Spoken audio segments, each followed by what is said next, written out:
Aujourd'hui, une partie du capitalisme, une partie du capital, obsolète, est amenée à disparaître. Le capital, c'est incarné dans des gens. C'est-à-dire qu'il est appelé à disparaître, il a déjà disparu. Il y a plein de patrons qui mettent la clé sous la porte, beaucoup de petits entrepreneurs, mais il y a aussi quelques gros patrons qui disparaissent.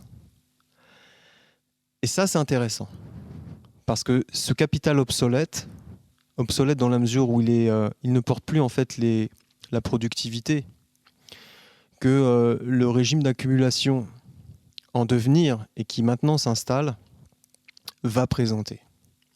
Eux disparaissent, ils se font liquider. Et ça sera des chômeurs, ajoutés aussi à la force de travail qui est intégrée dans des procès de production qui aujourd'hui sont jugés comme obsolètes. Jugés par le capitalisme, par le fonctionnement même en fait du capitalisme. Ça, c'est la dévalorisation. Ça, c'est concret. Le capitalisme s'est déjà fait, entre guillemets, harakiri. Il nous a amenés au bord de l'apocalypse à 2 reprises au XXe siècle. Ensuite, les formules qui se sont mises en place pour succéder à ça étaient très particulières.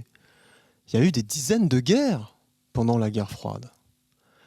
Il y a eu, comme je disais tout à l'heure, je ne vais pas toujours répéter la même chose, on a vu en réalité le rêve américain devenir un cauchemar pour une grosse majorité des prolos qui ont aujourd'hui des crédits sur la gueule et qui vont devenir de plus en plus nombreux à ne plus savoir comment les payer.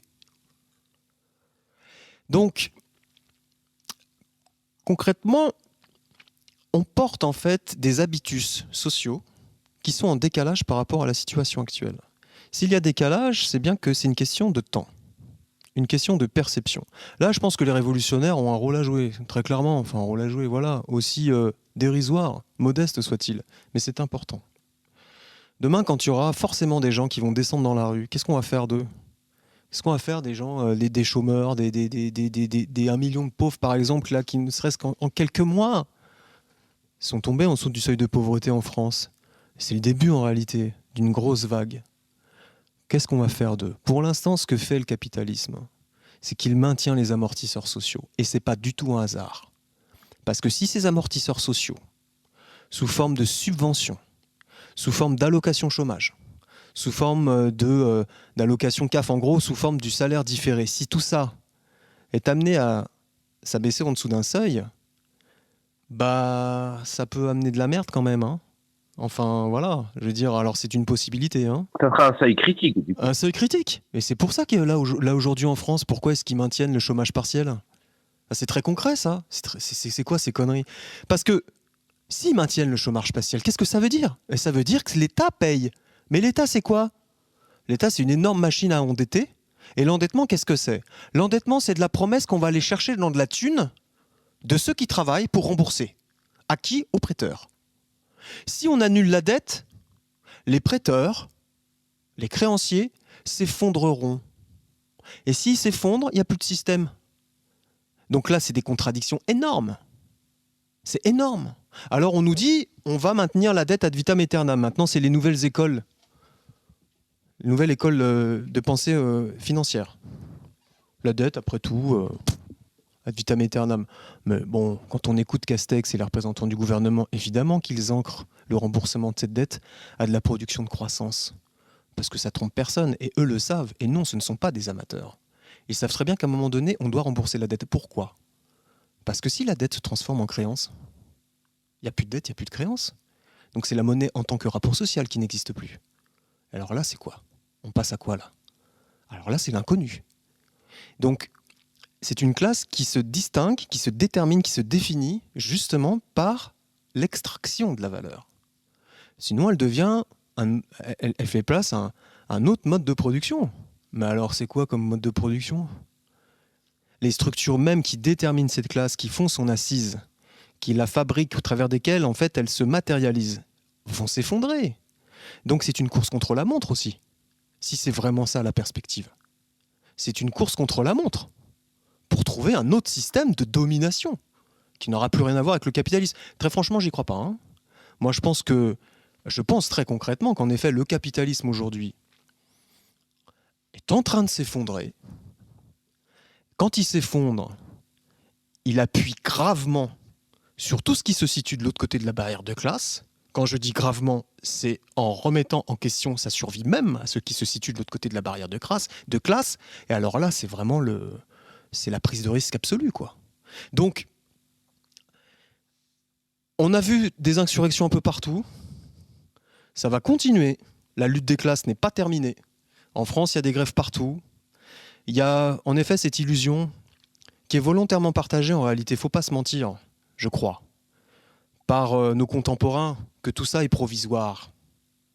Et que même s'ils nous disent qu'il y avait un monde d'avant, qu'il y a un monde d'après, en gros, ça ressemblera pareil, quoi. On aura les mêmes capacités de consommation, alors on prendra moins l'avion, et puis bon, ça sera plus écolo, mais après tout, ça sera mieux pour tout le monde. Mais ça va pas du tout se passer comme ça. Parce que ça, le capitalisme vert, c'est impossible.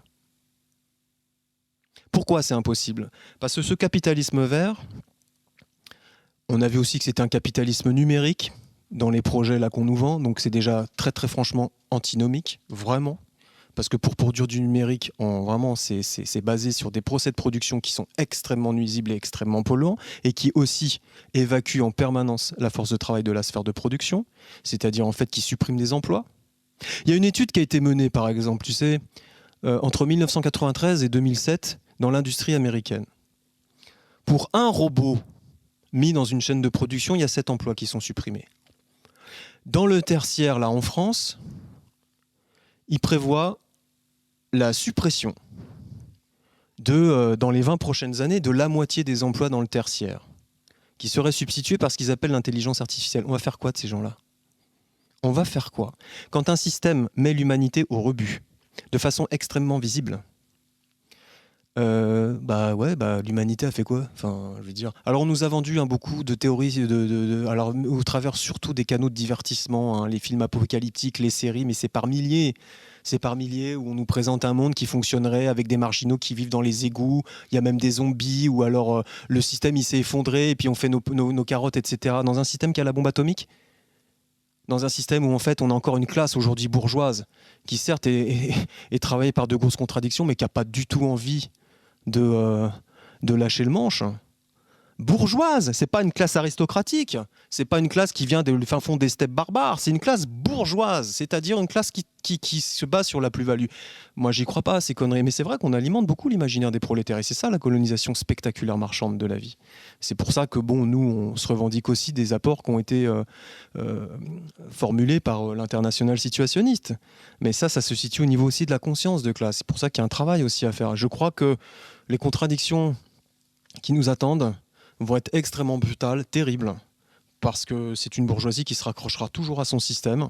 C'est vrai que le scénario de la guerre auquel je ne croyais pas, je pense que ouais, c'est peut-être possible, mais dans des formes qui seront inédites en raison du verrou nucléaire, etc. Elle essaye de tordre la perception, là, dans des formes extrêmement grotesques, grossières. Alors, on voit bien avec cette maladie, enfin, je veux dire, il y a quand même une grosse partie des gens qui n'y croient pas. Et voilà. Et donc on se demande combien de temps ça va durer, ces conneries. Mais pour l'instant, c'est l'expectative quand même. Hein. C'est l'expectative. Hein. Là, ici en France, clairement, les amortisseurs sociaux ils sont maintenus. Il y a plein de gens qui disent qu'ils vont perdre leur boulot. Ils donnent des prêts. Aujourd'hui, là, voilà, ils accordent des prêts qu'on remboursera soi-disant plus tard, mais il va bien falloir payer à un moment donné. Alors là, ça va commencer vraiment à chauffer. Voilà. Donc moi, si tu veux, je lis pas dans le mar de café, mais je pense que, c'est tout sauf réglé cette affaire. Hein.